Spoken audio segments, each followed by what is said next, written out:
Иако официјално изборната кампања не е започната, веќе на сцена се дисонантни тонови, меѓусебни политички партиски обвинувања.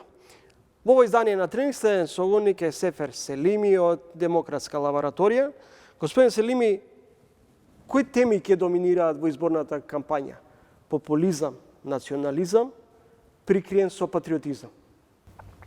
Мислам дека ќе имаме доста поларизирана кампања и во основ на политичката трка, но и базирана на повеќе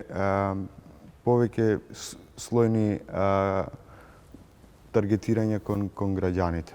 Прво, темите кои ќе доминираат секако ќе биде популистички патриотизам и претежно тоа очекувам да биде главна тема во актуелната опозицијска ВМРО ДПМН, а од друга страна актуелната власт предводена и коалицијата предводена од СДСМ ќе се обидат да го наметнат процесот на евроинтеграција како главна тема на дискусија и обвинувањето кој го спречува или ќе го оддалечи овој процес од граѓаните.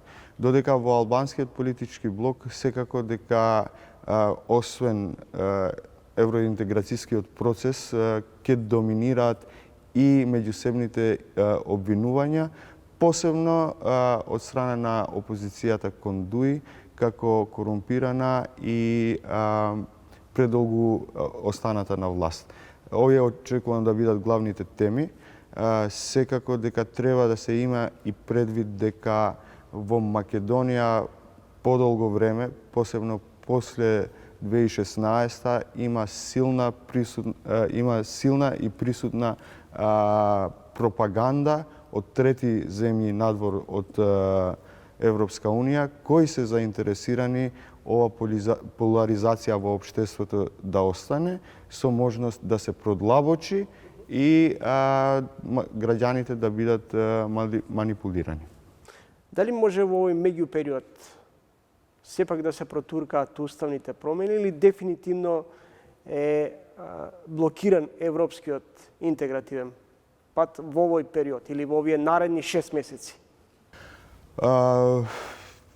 Теоретски да, може да се поминат уставните измени, меѓутоа малку е веројатно дека тоа би можело да се случи, да не кажам невозможно, поради тоа што тргнувајќи од анкетите кои секој ден и ги промовира ВМРО ДПМН, голем дел од нивниот рейтинг е билдан врз основа на обструкцијата на уставните измени.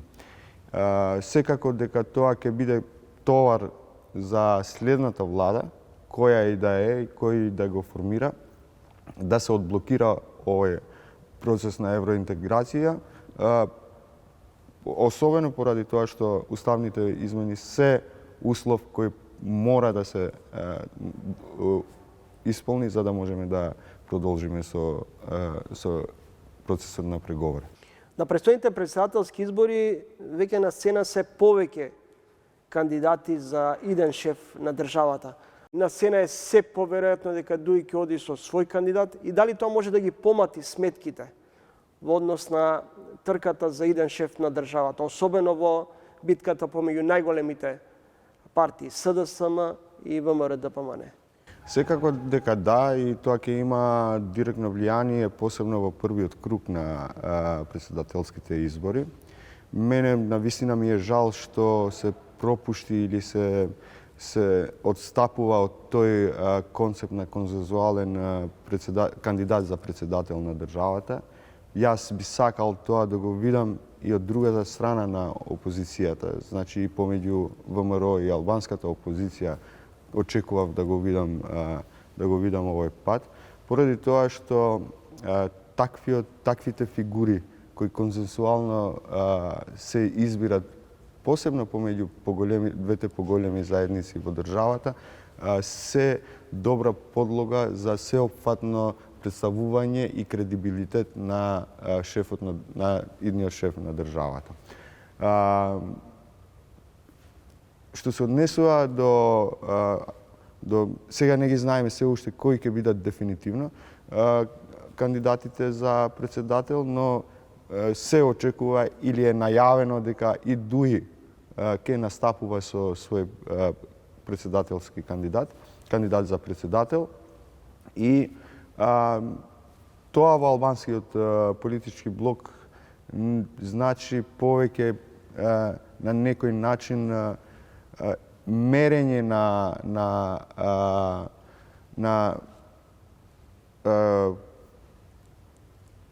следниот циклус, мерење на расположението кај гласачите и на некој вид анкета за престојните парламентарни избори. И мислам дека овој пат ќе биде жестока и сериозна трка за да се покаже кој е во pole position за парламентарните. Додека во македонскиот блок, каде што трката е сериозна и веројатноста е дека идниот шеф од државата ќе биде кандидат од една од овие две поголеми политички партии, тоа има сериозни импликации не само за следните парламентарни избори, туку и за вториот круг, каде што разликата, ако не е голема помеѓу двете, ќе треба да се кројат коалиции, ќе треба да се направат одредени отстапки, за да може да се придобиват гласовите и на албанците, но и на другите помали заедници. Селими, како се наближуваат изборите, зачестија и анкетите?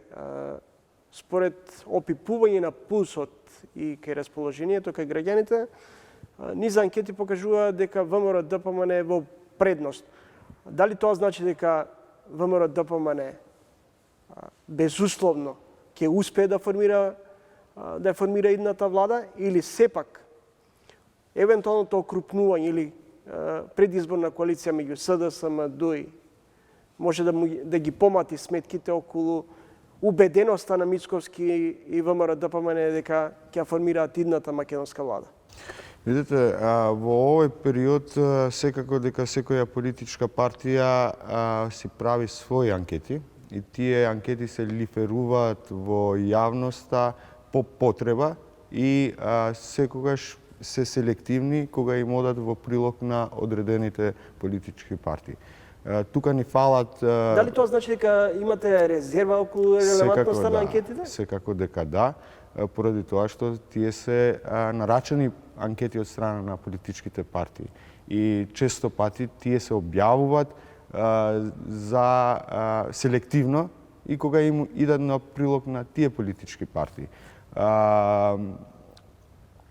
ВМРО после 7 години и пол владење е нормално да се очекува дека опозицијската политичка опција би имало предност. Колку е таа предност, јас не би дозволил на себе да предвидувам дека би можело да биде во таа позиција дека ќе формира сама влада. Значи не очекувам дека ВМРО-ДПМН ќе добие во никој случај 61.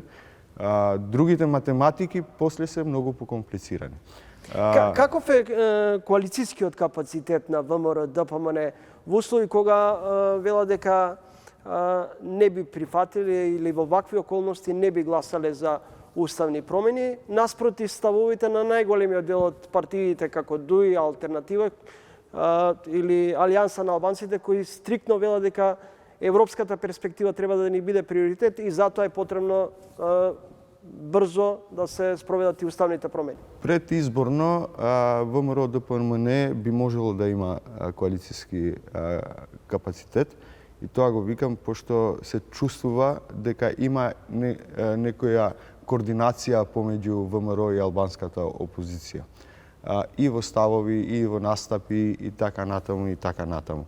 Но постизборно, барем еден дел од политичките партии кои се дел од Европскиот сојуз за промени, се изјаснет и јасно дека нема да направат коалиција со партија која нема да прифати да ги направи уставните измени. Што подразбира дека автоматски го намалува или го уништува капацитетот на ВМРО ДПМН да скрои владино мнозинство, ако не отстапува од ставот дека нема да направи уставни измени.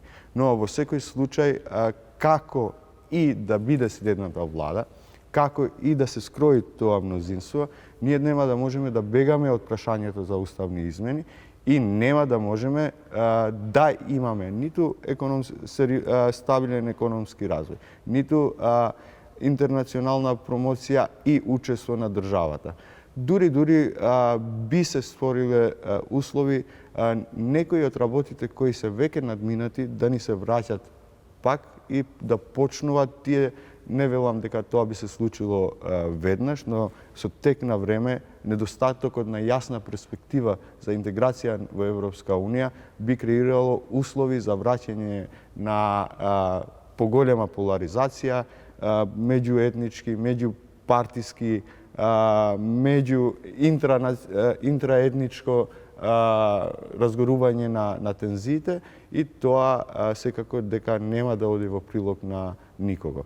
Ја очекувам дека во текот на кампања ВМРО ДПМН нема да го радикализира ставот за непромена на уставните измени, туку ќе најде начин како тоа да го продава кај своите поддржувачи, не наштетувајќи на својот рейтинг, а во друга страна да ги подготви дека уставните измени ќе мора да се направат после избори. Благодарам за разговорот. Благодарам за поканата. Следете разговор со Сефер Селимио, Демократска лабораторија.